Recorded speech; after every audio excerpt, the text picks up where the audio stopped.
Hello everybody! Today I want to talk about Urchin Underpass. I've had a while of looking at the stage of competitive play, watching in tournaments and all that, and I'd like to talk about it a little bit. Why don't we do an overhead so we can see the entire stage here, and talk about it a little bit. So, there's been some discussion about it because the stage is fairly unique, which is already pretty good given a lot of Splatoon 3s tend to blend together.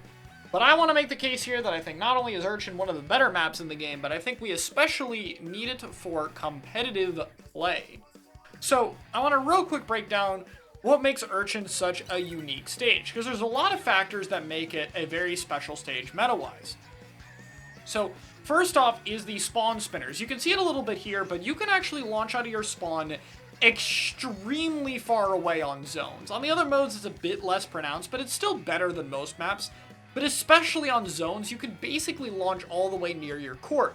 And because of that, this makes this one of the fastest maps to retake to the center in the game. It's very quick to get back in.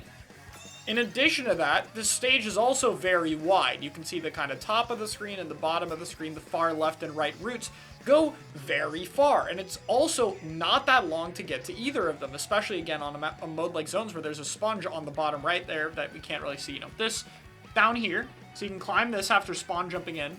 Left side's pretty fast to get into. And so you can cross to any of these sides incredibly quickly. It also has a small zone, which as you might imagine is annoying for cheese, but it does at least serve to really, again, speed up how fast it is to get back in. You really can't let people get in even a little bit, and it's very quick. So this leans very aggressive, right? The other factors I talk about is that this is an amazing beacon stage, possibly the best beacon stage in the entire game. Mostly because, again, it's very wide in the center of the map, it's very close range favored, so there's a lot of people who would want beacons on this map. And then finally, it is a bad anchor stage. The stage design in Splatoon 3 favors backlines and mid-range weapons very heavily from the lack of routes and choke point system. This map favors short range. Like, mid-range is fine here, but short range is very good on this map. And so it didn't take long for competitive play to realize that almost always you are going to be dropping the backline entirely. That's something that I feel is especially important because the backline in this game is pencil, and pencil is still the most dominant cooler support in the game. So this forces people to play not just not anchors, but also forces short-range weapons to be better here. So weapons like Dapple are very good here. Other short-range slayers like rollers, stuff like that, get buffed on this map. So those are all the main things to know about the map. So already, this can lead to the stage feeling very distinct, very unique, that kind of stuff. And again, that's good, but I want to talk about this idea of stages and the weapons they favor, right? So one thing I want to talk about here is that I feel like a lot of people talk about variety, and especially critique it when it comes to zones only. And I think, especially if you're in a zones only format, stages like this are very important, but also, I feel like it's a big problem with all modes, funny enough, not zones only. And the reason is because if you take a look at a standard zones only map list, I probably should have had one pulled up, but whatever. You know, we tend to see like 4 maps in each of the different modes. But most of the maps that you'll play on all modes don't really preference any sort of weapon or strategy very much. Urchin is the exception, not just in zones only, right? But also in tower control, because this is also a good TC stage where a lot of the same strengths are factored in. But let's look at a map like Flounder, for instance, right? Flounder is another stage that has some of the strengths I talked about, where it favors short range and it shakes up the meta a bit. But Flounder is a lot weaker in other modes, and this holds true for a lot of stages that tend to favor other options. The other factor that's worth pointing out is this is simply a better stage than something like Flounder in terms of its layouts. It's a bit easier for higher level players to accept it in my eyes. But if we're building a zones only layout, right, it's going to generally favor mid to long range, and stages like these are really important to have in as shorter range counterpicks to force people off their weapons. Maps like Flounder also help with that, but again, I feel like this one is a little bit better.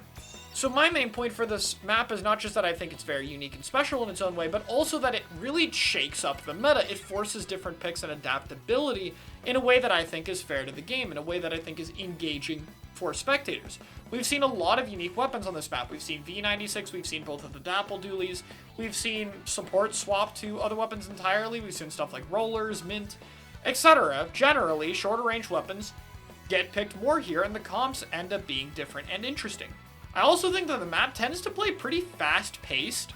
I mean, Splatoon 3 in general is fast-paced, but again, it's so easy to get back in. Short range is so favored that people are constantly cycling back in, flanking, using beacons, or just trying to take as much fights as possible. It's very advantageous to push up here because if you don't take space, they can basically walk right in a zone. And so holding forward is really important, but then you also have to watch out for the flanks on the sides. And so because of that, it adds like a little bit more strategy to it. Like even though it's really aggressive, it doesn't feel like you have to brute force one way. If people really commit on this ramp area, for instance, up here, that's generally when this right flank will open up and become like a very good option. And I've noticed that a lot more for sure. Is the stage flawless? Absolutely not, right? I still feel like the terrain could have been improved in some areas. I feel like it's not as wide as it could be. Suffers a little bit from one-way drop syndrome. And then obviously the small zone size isn't preferable when it comes to cheese. But as a whole, I feel like this map is very different from the usual stuff we get. And I feel like it has a lot of strengths to take advantage of. So personally, I'd say I lean to being much more of a fan of it than anything else. And if anything, I feel like a lot of pushback on this stage comes from not just committing to it. I feel like if you play this map and you play a normal comp on it, it's not going to feel super good. And if you're able to experiment a little bit more and able to try out some of these newer options or stuff that the map favors, I think it tends to feel a lot better. And again, I know I've said it before, but I can't stress enough. I think it's really important that we have stages and map lists for formats, especially all modes, but it holds true for zones only as well, that allow you to counterpick and favor different strategies. And so I really hope more stages end up feeling like this if we get any more, and I'm a big fan of it. That's my thoughts on Urchin Underpass.